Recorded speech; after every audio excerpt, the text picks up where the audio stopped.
Stop right there. Before you scroll away, let me ask you something that will change how you see the world forever.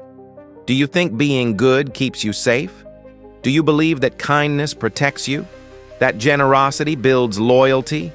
That honesty earns respect?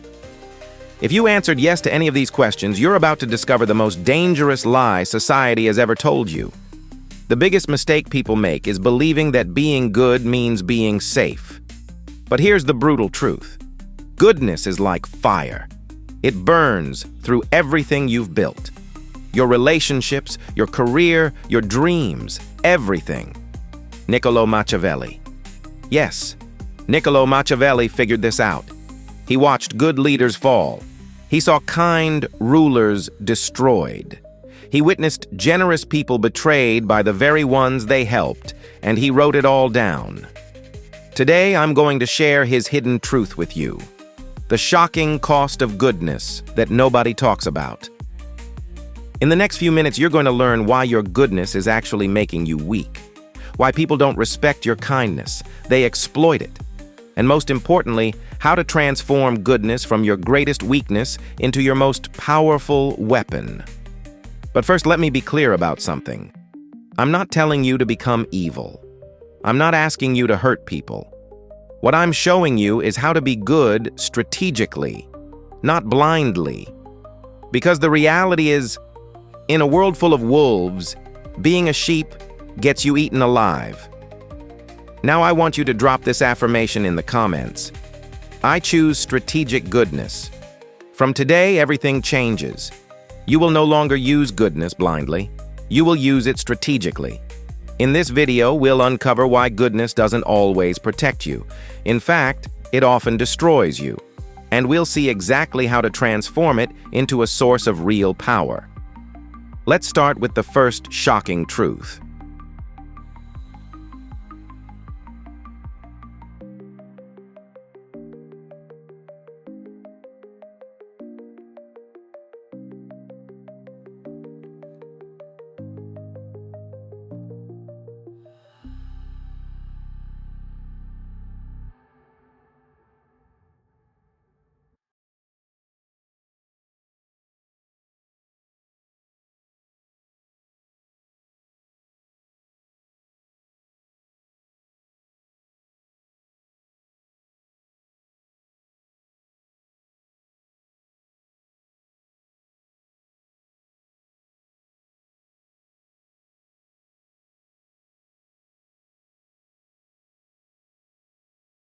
Number 1.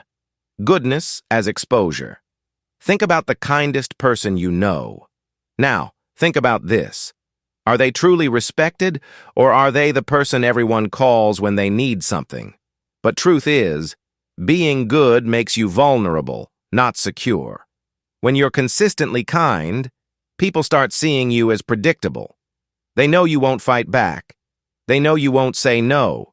They know they can push you around because you're too nice to do anything about it. You become the office doormat, the friend who always pays for dinner, the family member who always says yes to helping even when it hurts you. Let me tell you about the person. He was the best team manager I ever met. He always helped his team, always covered for them, always put their needs first. Guess what happened? They promoted someone else over him. Why? Because nice people don't look like leaders. They look like servants. People don't respect your goodness.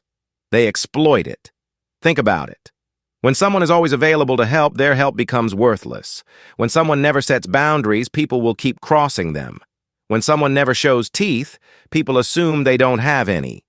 Your goodness becomes your weakness because it signals to the world that you can be taken advantage of. Machiavelli once said, "The lion cannot protect himself from traps, and the fox cannot defend himself from wolves. One must therefore be a fox to recognize traps, and a lion to frighten wolves. You've been trying to survive as a sheep in a world full of wolves, and that's exactly why you keep getting hurt." Drop this affirmation in the comments. I protect my energy. Number 2, the generosity trap. Here's something that will blow your mind. The more you give to people, the less they appreciate it. I know that sounds backwards, but hear me out. Generosity creates short-term applause. People clap for you. They say nice things. They tell everyone how wonderful you are. It feels amazing, right? But over time, something twisted happens. Your generosity breeds dependency, entitlement, and eventually, resentment. Let me explain why. When you help someone once, they're grateful. When you help them twice, they're thankful. But when you help them 10 times, they start expecting it. Your exceptional kindness becomes their normal. If you ever stop helping, they don't remember the 9 times you said yes. They remember the 1 time you said no. Suddenly, you're the selfish one. You're the bad guy. Think about parents who always give their kids everything they want. The first few times, the children are excited and thankful. But soon, those gifts become expected. The new phone isn't special anymore. It's just what mom and dad do. And if the parents ever say no to buying something, the kids get angry and call them unfair. The same thing happens in friendships. You always pick up the check at dinner. You always drive everyone around. You always help people move. At first they appreciate it, but eventually they stop saying thank you. They just assume you'll handle it. And if you ever need them to return the favor, they're suddenly too busy. This is the generosity trap. You give and give until giving becomes your identity. And the moment you need to receive or even just stop giving, you become the villain in everyone else's story. Your constant generosity doesn't build loyalty. It builds addiction. People become addicted to your giving. And like any addict, they get angry when their supply is cut off. The psychological truth behind this. Humans have something called hedonic adaptation. We get used to good things quickly. What once felt special becomes normal. What once felt generous becomes expected. So your repeated acts of kindness actually lose their power over time. They become invisible. People stop noticing them because they're so common. But your single act of saying no, that stands out like a red flag. That's what they remember. That's what they focus on. That's what they complain about. This happens everywhere. At work, if you always stay late, staying late becomes your normal. Nobody celebrates it anymore. But leave on time once and suddenly you're not committed. In relationships, if you always compromise, compromise becomes expected. But stand your ground once, and you're being difficult. Machiavelli once said, "Benefits ought to be conferred gradually, and in that way they will taste better." The man understood something most people never learn. Scarcity creates value. Abundance destroys it. Drop this affirmation in the comments. I give strategically. Number 3, the mask of virtue. Here's a truth that might make you uncomfortable. Society believes in appearances, not reality. People don't care if you're actually good. They care if you look good. They don't judge your heart. They judge your image. This means that to maintain power and respect, you must wear the mask of goodness while keeping control beneath the surface. Look at the most successful people you know. Do you think they got there by being genuinely nice to everyone? Not. They got there by being smart about when, how, and to whom they show their goodness. They smile in public and make hard decisions in private. They show mercy when it serves them and show strength when it's needed. They understand that the appearance of virtue is more powerful than virtue itself. This isn't about being fake. This is about being strategic. Think about it like this. A doctor might need to cut you open to save your life. Is the doctor being cruel? Not. The doctor is doing what needs to be done, even if it causes temporary pain. Real leaders understand that sometimes being truly good means looking temporarily bad. Sometimes helping someone means saying no to them. Sometimes protecting your team means making unpopular decisions. The mask of virtue isn't about deception. It's about timing. It's about knowing when to show your soft side and when to show your steel. Most people get this backwards. They show their weakness to enemies and their strength to friends. Smart people do the opposite. Machiavelli once said, "Everyone sees what you appear to be. Few experience what you really are." He understood that perception shapes reality. If people perceive you as weak, you become weak. If they perceive you as strong, you become strong. I want you to drop this affirmation in the comments. I control my image. Number 4, the economics of power. Every single thing you do has a cost. Every favor you grant. Every time you say yes when you want to say no. Every moment you spend helping others instead of building yourself. Most good people never think about this. They give and give until they have nothing left. Then they wonder why they feel exhausted, resentful, and taken advantage of. Here's what you need to understand. Your time, energy, and resources are finite. When you spend them on others, you have less for yourself. This isn't selfish to acknowledge. It's mathematical. Unlimited kindness drains your strength. And when you're drained, you can't help anyone, including yourself. Think about airplane safety instructions. They tell you to put your oxygen mask on first, then help others. Why? Because if you pass out trying to help someone else first, now 2 people need rescuing instead of 1. Life works the same way. If you exhaust yourself helping others, you become someone who needs help. Now you're a burden instead of an asset. Smart people understand that to survive and thrive, resources and energy must be guarded carefully. This doesn't make you mean. It makes you sustainable. I learned this lesson the hard way. For years, I said yes to everyone. Every request, every favor, every quick question that turned into hours of work. I thought I was being good. But you know what happened? I started resenting people. I felt angry and bitter. My own project suffered. My own dreams got delayed. And ironically, I became less able to help the people who truly needed it. That's when I realized something crucial. Saying yes to everyone means saying no to yourself. And when you abandon yourself, you eventually abandon everyone else too. The most generous people in history weren't the ones who said yes to everything. They were the ones who said no to most things, so they could say yes to the right things in a big way. Machiavelli once said, "He who wishes to be obeyed must know how to command." You cannot command others if you cannot command your own time, energy, and resources. You cannot lead others if you cannot lead yourself. Now, I want you to drop this affirmation in the comments. I protect my resources. Number 5, strategic use of virtue. I'm not telling you to become heartless. I'm not saying mercy, honesty, and generosity should be thrown away. What I'm saying is this. These virtues must be used like weapons precisely at the right time for maximum effect.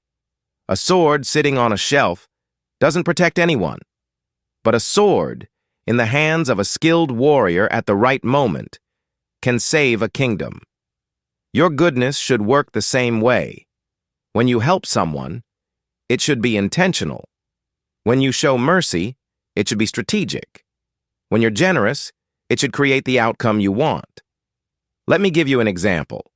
Instead of helping everyone a little bit, help the right people a lot. Instead of being nice to everyone, be exceptionally kind to those who matter. Instead of saying yes to everything, say yes powerfully to the things that align with your goals. This approach does 3 things. First, your help becomes more valuable because it's scarce. Second, you actually create bigger positive impacts because you're focused. Third, people respect you more because you're selective. Think about the most respected leaders in history. Martin Luther King Jr. wasn't gentle with injustice. He confronted it powerfully. Mother Teresa didn't help everyone in the world. She focused intensely on the poorest of the poor. They were all good people, but they were strategically good. They used their virtue as a tool to create change, not as a way to be liked by everyone. How you do this in real life? Before you say yes to any request, ask yourself 3 questions. Does this align with my values and goals? Can I do this without depleting myself? Will this person appreciate and respect what I'm doing? If the answer to any of these is no, you don't just say no. You say no kindly but firmly. When you do say yes, you do it fully. You give your best effort. You create real value.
But he created products that changed how billions of people live. I'm not saying you should be mean to people. What I'm saying is that being remembered for making a difference is better than being forgotten for being agreeable. Here's what most people don't understand about legacy. You can't leave a positive mark on the world if you don't survive long enough to make one. And survival in business, in relationships, in life, requires more than just being good. It requires being smart, strategic, and sometimes tough. The kindest people in the world can't help anyone if they get crushed by those who take advantage of them. The most generous people can't give anything if they give everything away too early. The most honest people can't speak truth if they get silenced by those who prefer lies.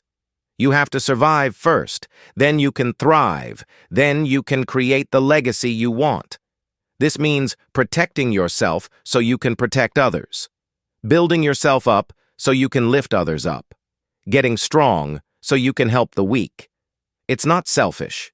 It's strategic. It's not cruel. It's careful. It's not about abandoning goodness. It's about preserving it so it can actually make a difference.